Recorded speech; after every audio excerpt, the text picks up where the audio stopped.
My parents kicked me out to let my golden sister live there, even though I bought the house. But karma came faster than expected. I, 37F, have spent the last 15 years developing my career as a senior management at one of the leading investment banks on Wall Street. This narrative focuses on my complex connection with my sister Emily, 47F, my parents, both in their late 70s, and a house I recently bought for them that has become the focal point of constant family strife. I have to take you back to the beginning to see how we got here. My parents were in their late 40s when I was born, so I was an unplanned child. My mother would frequently tell me that they already had Emily, who was 10 years old at the time, and that she was more than enough. She did not say this with malice, but rather in a tone that somehow made it worse. She would say, "We didn't plan for you," as she was arranging Emily's extracurricular activities or putting together her college application paperwork. These innocuous comments, which served as a constant reminder of my position as an afterthought in our family, shaped the background of my early years. I might not even be here if it weren't for my maternal grandparents' persistence. My parents saw me as a burden they hadn't requested, but they were thrilled about the possibility of having a second grandchild. I was an afterthought in my parents' lives, and that was evident right away. They had the same ritual every morning when they dropped me off at my grandparents' place. My father would say to my grandfather, "You wanted her," as he got ready to go for work, keys jingling in his palm. "She's all yours." My grandparents' house turned into my true home, a haven where I felt genuinely loved and wanted. They made sure I was fed and taken care of, picked me up from school, helped me with my homework, and took me to the park. I would spend hours learning about numbers and problem solving from my grandfather, a retired math professor. He'd say, "Numbers never lie." These lessons will subsequently influence my professional choices in ways I could not have predicted at the time, such as they tell stories more honest than people do. At their kitchen table, my grandma would assist me with my schoolwork every afternoon, ensuring that I fully grasped each idea. Her patience appeared limitless. She had taught high school before retiring. She would add, "Knowledge is the one thing nobody can take away from you," in a forceful yet kind manner. She also taught me to cook as a means of expressing my creativity and love, rather than as a chore. These times spent in their kitchen, reviewing my school day and learning how to measure materials exactly, turned into some of my most cherished recollections. My parents, who were generally exhausted and a little irritated at having to make the trip, would only arrive to pick me up late at night. "Madison," my grandmother would say as she bid me farewell every night, "you're the best thing that ever happened to us." I could almost forget that I wasn't wanted anywhere else while I was in her loving embrace. They became my emotional rock, giving me the stability and affection that were conspicuously lacking at home. My grandfather would often add, "Remember, sometimes the best things in life aren't planned." I learned to live as an afterthought in my own home as Emily got ready for her promising future. My sister just pretended that I didn't exist. She wasn't nasty or harsh. She would be lying on the couch, talking on the phone about mails and college applications, totally unaware of me, while I played with my dolls in the corner of our shared living room. The difference between how my parents treated Emily and me was clear and consistent. I would hear my mother's proud voice as she talked about Emily's achievements with family or friends. Emily got straight A's again. Emily made the debate team. Or Emily got accepted to her dream college. They went to all of her school functions, scientific fairs, and debating contests. They consistently cited, "We're too tired," "We have to work," or "You understand, don't you?" as excuses for their glaring absence from my events. My grandparents took on the role of my cheerleaders, attending every school function with joy and true pride on their faces. I hoped that things at home would change when Emily went off to college. I was the daughter who stayed, and perhaps my parents would see me at last. I was completely mistaken. I went from being invisible to being the housekeeper at the age of 14. My mother would call out to me, "Madison," before I could even put my backpack down after school. "The house needs cleaning. Start with the bathrooms." Emily's chores were taken up by me, along with a number of additional duties. I got to know the washing machine's settings and peculiarities by heart, and it became my daily companion. Cleaning, cooking, and keeping a home for parents who hardly acknowledged my existence seemed like a continuous loop of housework. My father would remark, "You live here. You need to contribute," if I hesitated in the least. "Your sister always did her part." My career progressed from cleaning to cooking by the time I was 14. The shift wasn't gradual. My mother just quit preparing dinner one day. One morning she declared, "You're old enough now. We expect dinner ready when we get home from work." I maintained a stellar academic standing in spite of the taxing domestic responsibilities. My teachers encouraged me to compete in a variety of academic events after noticing my ability for economics and mathematics. In order to help me get ready, my grandfather would dedicate extra time to teaching me complex ideas that were way above my grade level. He would exclaim, "You have a gift with numbers," with pride shining in his eyes. "Don't let anyone tell you otherwise." Dreaming about college was the only way I could get away.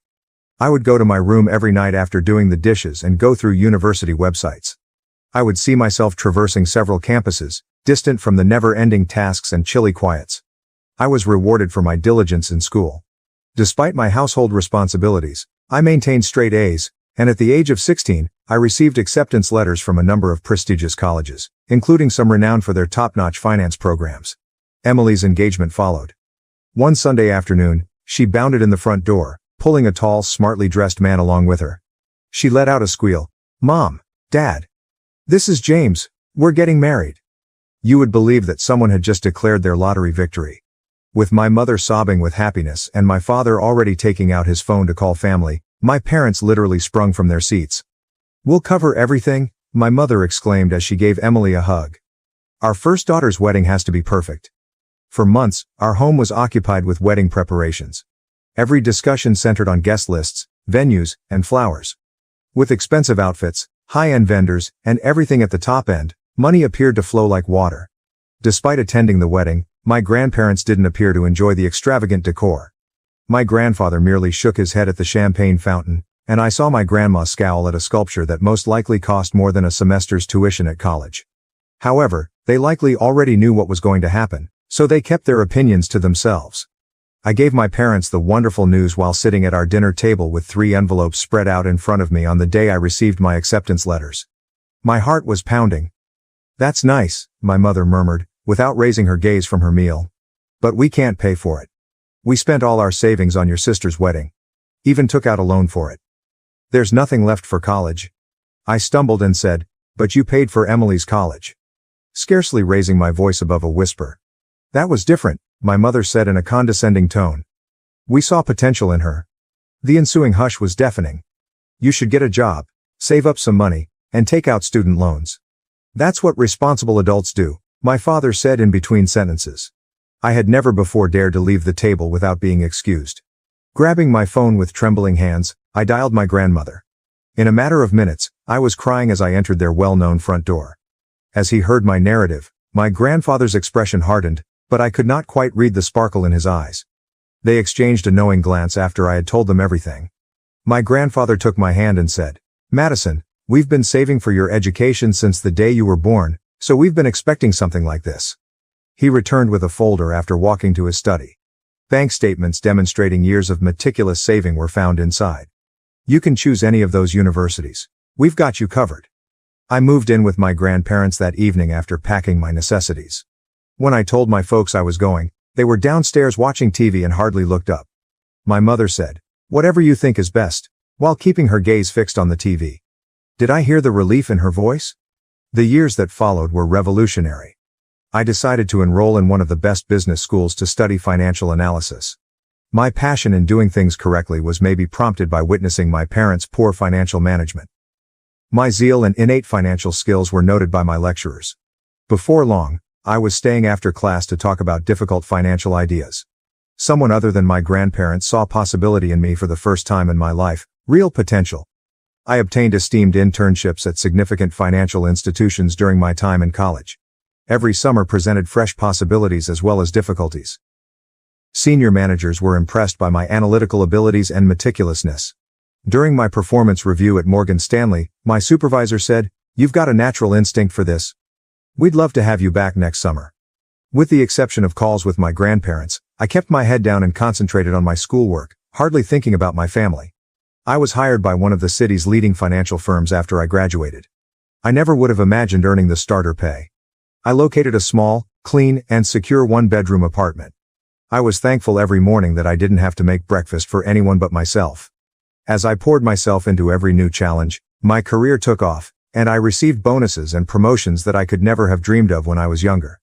I advanced to a senior role in 5 years, overseeing intricate portfolios and fostering significant client connections. Within the industry, I became known for my strategic thinking and analytical accuracy. Every accomplishment felt like a subliminal affirmation that my parents had misjudged my abilities. In the meantime, I discovered from my occasional chats with my grandparents that Emily's marketing profession wasn't succeeding as she had intended. James, Emily's husband, struggled to maintain a career. They were begging for money from my parents all the time. My grandma told me in one of our weekly conversations, "Your mother emptied her retirement account last month to help them with rent. They just can't say no to her." After a year, things deteriorated. Even with our parents' assistance, Emily and James were no longer able to pay their rent. They and their twins, who are 7 years old, returned to my former bedroom. My parents, who had previously been really pleased with Emily's abilities, suddenly had to provide for her whole family in addition to their golden child. I maintained my distance, concentrating on developing my own life and profession. Every bonus, promotion, and successful transaction served as a subliminal affirmation that I wasn't the failure my parents had predicted me to be. I had substantial investments and money by my mid-30s, which included enough for a down payment on a home of my own. Then everything was different. My grandfather died unexpectedly after suffering a severe heart attack. It was a tragic loss. He was the father figure who had supported me when no one else did, and he had been more than just a grandfather to me. After that, my grandma, who had spent more than 50 years with him, seemed to lose her spark. She followed him less than 2 months later. In every significant sense, they had been my biological parents, and suddenly they were no longer with me. Behind me at the funeral home, I heard my mother's voice while I was setting up my grandmother's funeral. "Madison, do you want some help with the arrangements?" She was standing there when I turned around, looking older and more worn out than I had remembered. A part of me wanted to tell her to go, but I refrained because of her face. "Sure," I said to myself. "That would be nice." My parents started to open up over the course of the following few days as we prepared the service. They acknowledged that they were having difficulties. One afternoon, when we were choosing flowers, my father admitted, "We haven't been financially well off since retirement." He went on to say, "We barely make ends meet," before mentioning Emily's twins. I recognized that my sister and her family continued to live with them and rely on their diminishing income. We convened in a wood-paneled office for the reading of the will 1 week after we buried my grandma.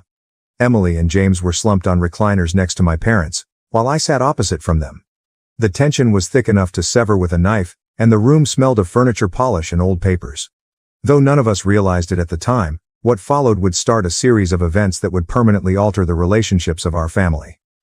After adjusting his glasses, Mr. Patterson, the notary, started reading in a monotone. I anticipated the standard legalese, but what followed made everyone take notice. "To our beloved granddaughter Madison, we leave our house at 1542 Maple Street and the sum of $150,000. The ensuing hush was deafening. My mother tightened her hold on my father's arm until her knuckles turned white, and Emily's mouth dropped wide. After clearing his throat, Mr. Patterson went on. He glanced at my mother and said, "And a personal note from Mr. Henderson to his daughter Margaret." The message said, "Remember, Margaret, that we provided you with $200,000 just when you needed it most. As we respected your needs back then, we expect you will respect our final decision." My mother's cheeks turned pale after flushing red. Emily and James looked at each other anxiously, while my father gazed at the floor. In the parking lot, my parents came up to me when the notary had finished and collected his paperwork. Something desperate had taken the place of the calm manner they had displayed during the funeral preparations. With a shaky voice, my mother said, "Madison, honey, you must realize that we always assumed we would inherit the house. We're having trouble, but we were depending on it. The mortgage, Emily's family's expenses, we could really use the house," my father continued, stroking his gray hair. Speaking about how her youngsters wanted a yard to play in, Emily also joined in. "However, I just got into my car and left." I kept thinking about my grandparents' parting gift over the course of the following few weeks.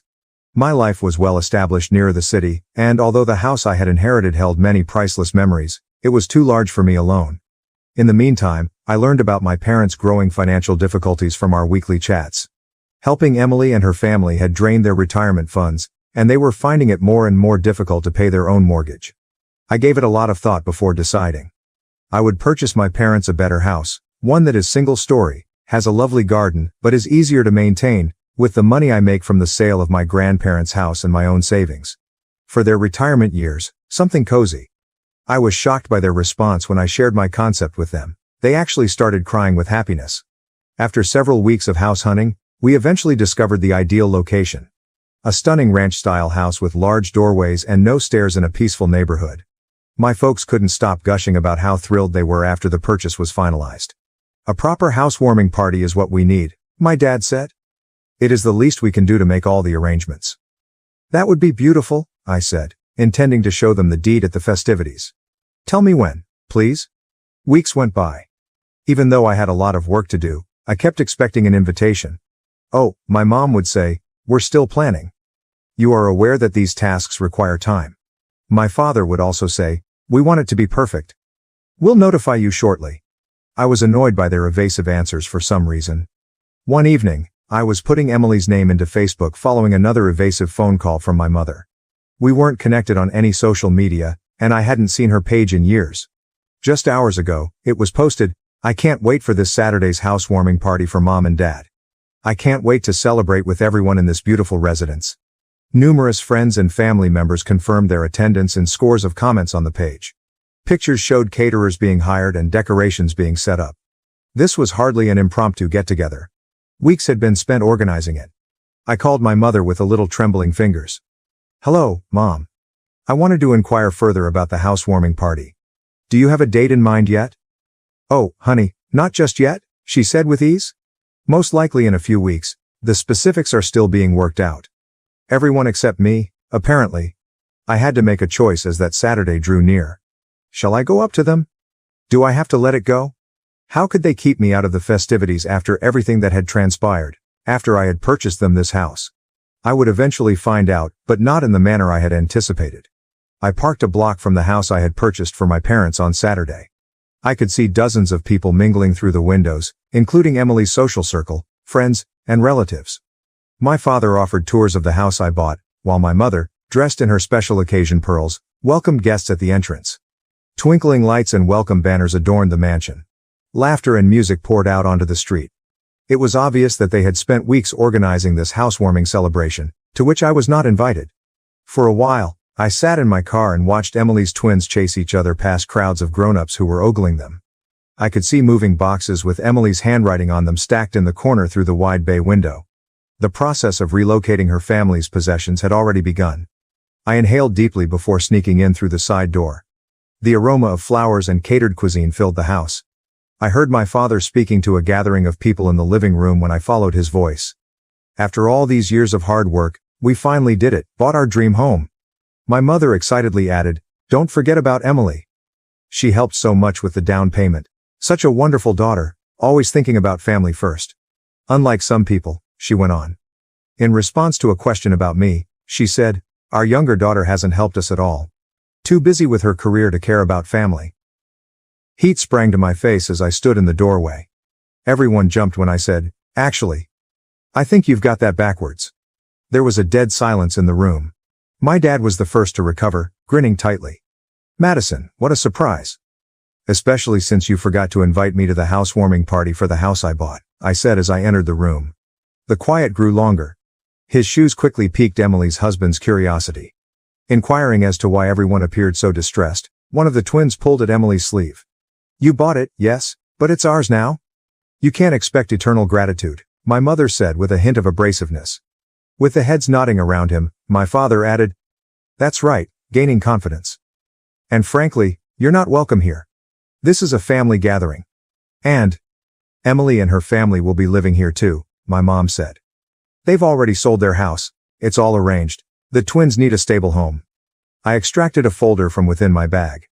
I remarked, you seem to be confused about something, and held out the ownership and deed documents. This house belongs to me. I never signed it over to you.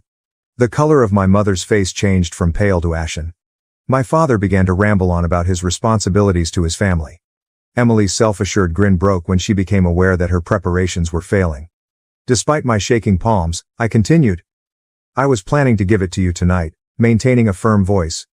I thought this could be a fresh start for all of us. Instead, you've shown me nothing has changed. When my mother said, you can't do this, her voice became a screech. We're your parents. No, I said softly. You're just the people who gave birth to me. My real parents, my grandparents, taught me that family means more than blood. They also taught me about finances, which is why I own this house and you don't. I turned to speak to the astonished visitors. I'm sorry, but this party is over. This is my house, and I'm asking everyone to leave. My parents, Emily, James, the twins, and all of their guests departed in tears. From the porch, I observed them driving off one by one until the street was deserted. In the yard, the ornamental lights continued to sparkle mockingly. Inside, half-empty drinks and discarded food plates covered every surface. The house, which was supposed to be my gift of reconciliation, ended up being the last straw in our relationship. A few weeks later, I found out that they had purchased an apartment using the proceeds from the sale of their previous home. 3 generations crowded into a 2-person apartment when Emily, James, and the twins moved in with them. They tried calling me all the time at first. Their voicemails varied between angry accusations. "You've become so heartless, just like your grandparents warned us you would." And guilt-tripping, "How could you do this to your own family?" I disabled their social media accounts, emails, and phone numbers. As a reminder of everything that went wrong in our family, the house is now empty. I have an appointment with a real estate agent tomorrow. It's not worth attempting to cure everything. Like old photos in a dusty album, some relationships are better left in the past. When I eventually have kids of my own, I've made a self-promise that they won't ever need to win my affection or vie for my attention. In contrast to my parents, I will love my kids just as much and without conditions, just as my grandparents loved me. Every heartbreaking reality about my family was exposed that Saturday night. I had not been invited to the housewarming celebration my parents were throwing when I arrived at the house I had purchased. Dozens of visitors, catered food, and, most telling of all, moving boxes with Emily's handwriting strewn around were all visible through the windows. My father proudly declared, "After all our hard work, we finally bought our dream home," as I sneaked in through the side entrance. In her comments, my mother praised Emily for allegedly helping with the down payment. She dismissed inquiries about my absence by saying, "Oh, Madison's too focused on her career to care about family." The incident encapsulated every insult I had experienced as a youngster, every instance of favoritism toward Emily, and every instance in which I had been regarded as an afterthought. I had never before experienced such clarity as I stood in the doorway, witnessing my parents rewrite history by preparing to relocate my sister's family onto my land without even asking me. "Actually," I said, causing the room to quiet down, "I believe there was a miscommunication regarding the buyer of this house." I could tell everything I needed to know about their actual emotions from the expressions on their faces. Amazement, humiliation, and then indignation. My mother was the first to recover, her voice piercing with a sense of entitlement. "What's done is done. The house is ours now, and Emily's family needs the space." I took out the ownership documents and the property deed. "No, the house is mine. I never transferred ownership to you. I was planning to give it to you tonight, but clearly, that would be a mistake." "You can't do this," my mother said in a terrified tone. "We're your parents, we have rights." "The only rights you have," I said quietly, "are the ones I choose to give you. And right now, I'm choosing to ask everyone to leave my property." Following that, there was a frantic evacuation, with guests rushing out with plates of food still in hand, Emily's twins sobbing in bewilderment, and my father trying to maintain some dignity while guiding people to their cars. "How could you do this to your own family?" was my mother's final attempt at manipulation, but it failed against my newfound determination. The 5 of them were crowded into a tiny flat in the weeks that followed. The messages began right away. My father demanded a re-examination, Emily begged with tears for her children's stability, and my mother accused me of cruelty. They were all blocked by me.